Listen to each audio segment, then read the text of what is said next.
नमस्कार। हर YouTube creator इस बात को जानता है कि एक बहुत ही बेहतरीन वीडियो भी अगर उसका टाइटल या थंबनेल सही नहीं है तो वो शायद किसी की नजर में ही ना आए। लेकिन सोचिए, अगर अंदाजा लगाना बंद कर दिया जाए तो आज हम YouTube के एक ऐसे जबरदस्त टूल को समझने वाले हैं जो डेटा की मदद से ये बताता है कि ऑडियंस को असल में क्या पसंद आ रहा है। तो चलिए सीधे मुद्दे पर आते हैं।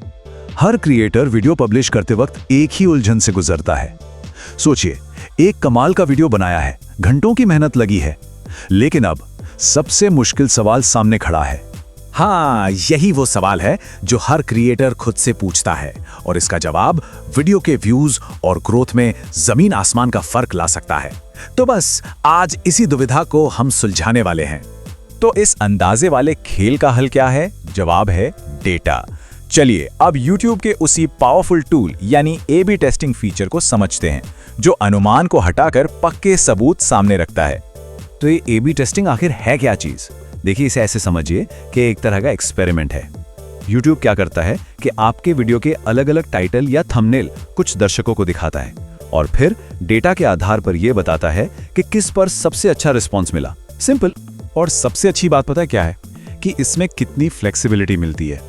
चाहे तो सिर्फ अलग-अलग टाइटल्स को टेस्ट कर सकते हैं या सिर्फ थंबनेल की तुलना कर सकते हैं। और सबसे बढ़िया, आप टाइटल और थंबनेल के अलग-अलग कॉम्बिनेशन को भी टेस्ट कर सकते हैं ताकि ये पता चले कि कौन सी जोड़ी मिलकर सबसे अच्छा काम कर रही है।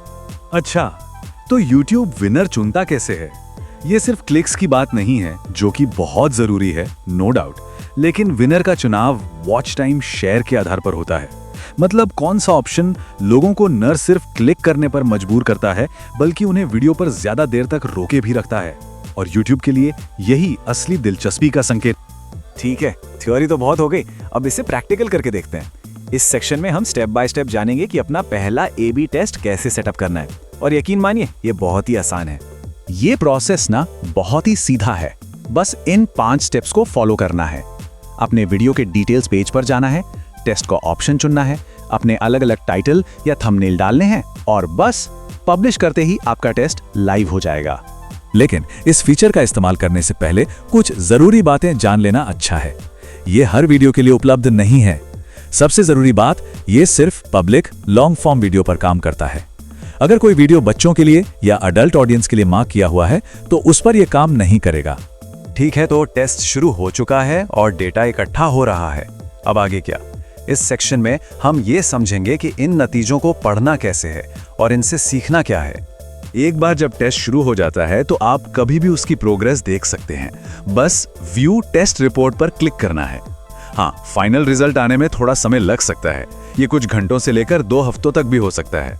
अब सवाल ये उठता है कि किसी टेस्ट में ज्यादा समय क्यों लगता है? इसके 2 मुख्य कारण हैं। अगर आपके ऑप्शंस एक दूसरे से बहुत अलग हैं और वीडियो पर ट्रैफिक भी खूब आ रहा है तो नतीजे जल्दी मिलेंगे। लेकिन अगर ऑप्शंस बहुत मिलते जुलते हैं या व्यूज कम हैं तो सिस्टम को पक्का नतीजा देने में जाहिर है ज्यादा समय लगेगा। टेस्ट खत्म होने पर 2 मेन रिजल्ट दिख सकते हैं। विनर का मतलब है कि एक ऑप्शन ने साफ साफ दूसरों से बेहतर परफॉर्म किया है और परफॉर्म्ड सेम का मतलब है कि सभी ऑप्शंस ने लगभग एक जैसा ही काम किया और कोई क्लियर विनर नहीं है। तो नतीजों के बाद होता क्या है? यह भी बहुत आसान है। अगर कोई क्लियर विनर होता है तो YouTube आपके वीडियो को उस पर अपने आप अपडेट कर देता है। अगर नतीजे एक जैसे हैं तो आपका ओरिजिनल वर्जन ही बना रहता है। लेकिन सबसे जरूरी बात यह है कि कंट्रोल हमेशा आपके हाथ में ही रहता है।